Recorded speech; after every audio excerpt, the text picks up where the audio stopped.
Bonjour Virginie Martin. Bonjour Jean-Philippe.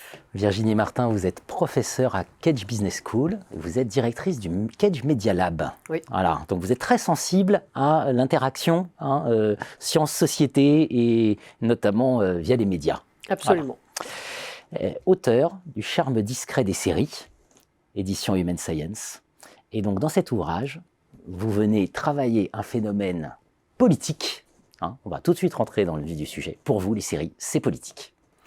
Bah oui, Jean-Philippe, en effet, les séries, c'est politique. Alors, ça n'en a pas l'air. C'est ça qui est extraordinaire. D'où le charme discret des séries, puisque d'abord, on se fait finalement alpaguer par les séries, mais par le côté émotionnel, par le côté justement charme charismatique et ce genre de choses, par la colère, la peur, la jalousie, la haine, que sais-je encore.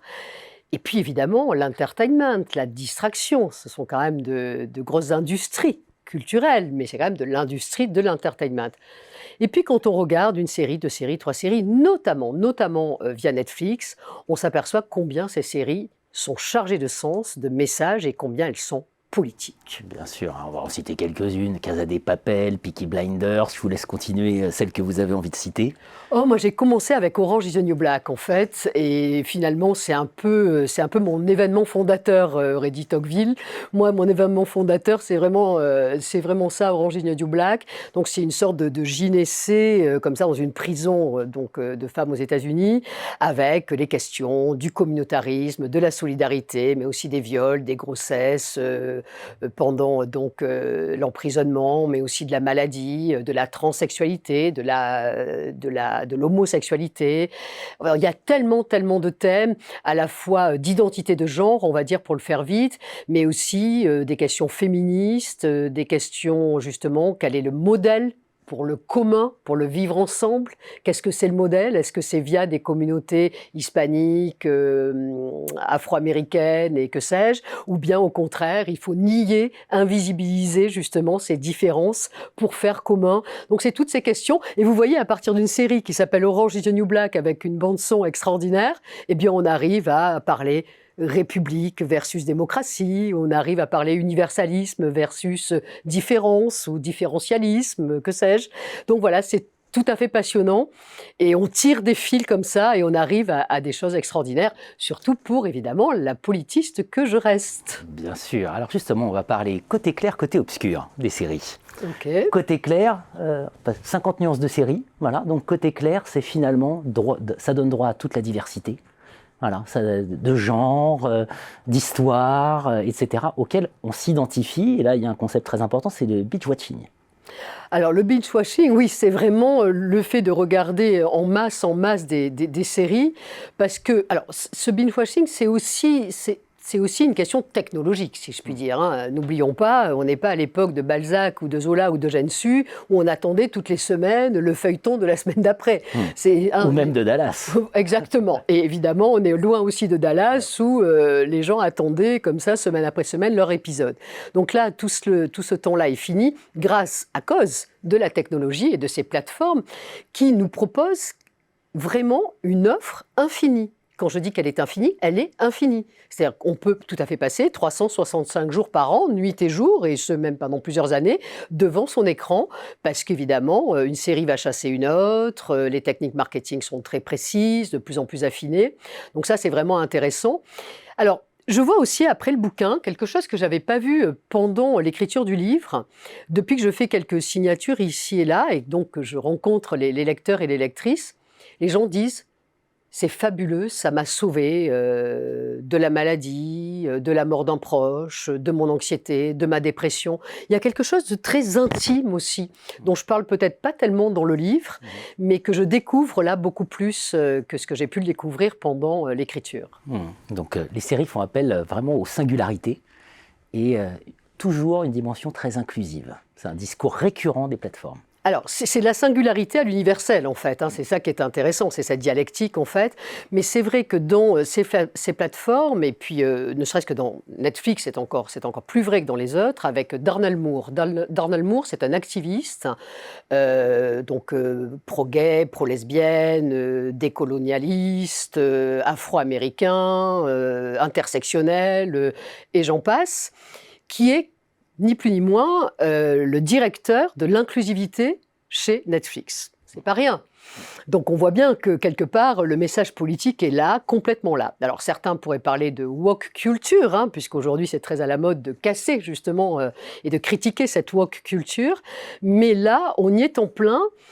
J'ai plutôt tendance à dire pour le meilleur, et pas forcément pour le meilleur et pour le pire. Pour le meilleur et pour le meilleur. On va quand même parler du pire, ou en tout cas du côté obscur. Côté obscur, est-ce que c'est pas une extension du domaine du capitalisme et de la schizophrénie?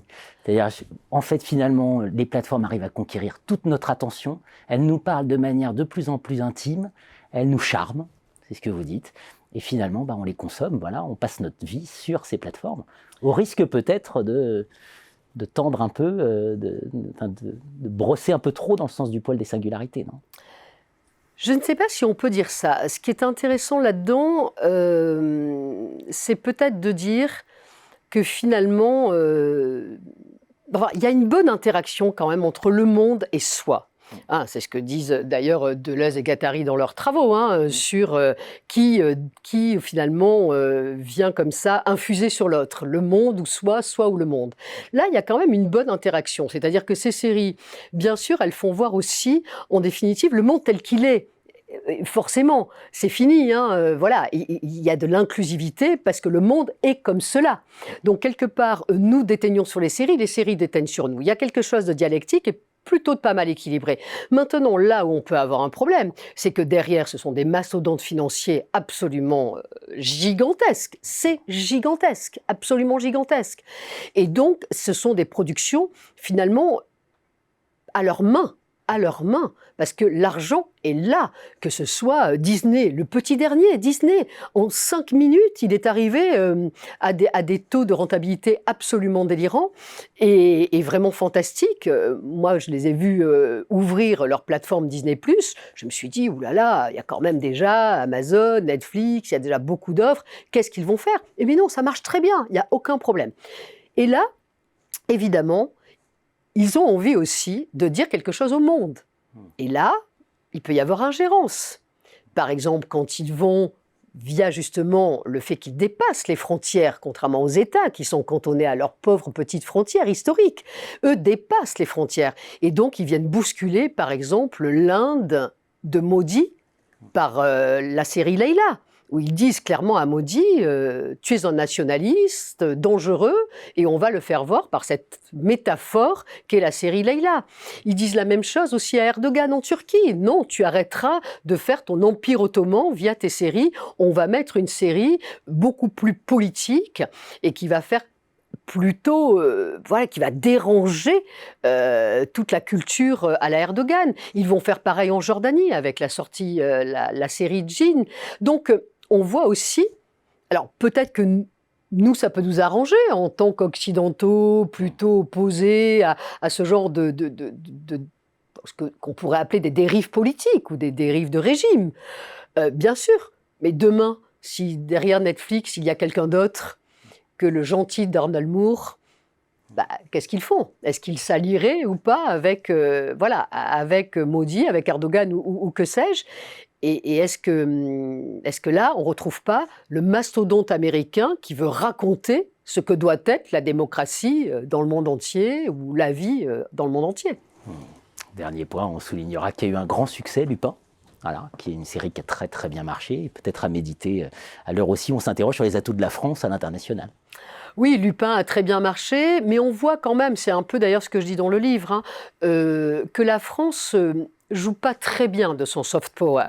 On pourrait jouer bien mieux que cela, et autrement que par des beaux hôtels, Paris, les musées, ou bien les comédiens et les comédiennes avec 10%, une série qui a très bien marché et qui est un peu produite à l'américaine. Mais on pourrait peut-être aller plus loin, on pourrait en dire un peu plus. Alors là, il y a Germinal qui a eu un prix au festival Sérimania. On commence à un peu pousser les murs, si je puis dire, mais on pourrait les pousser mieux certainement.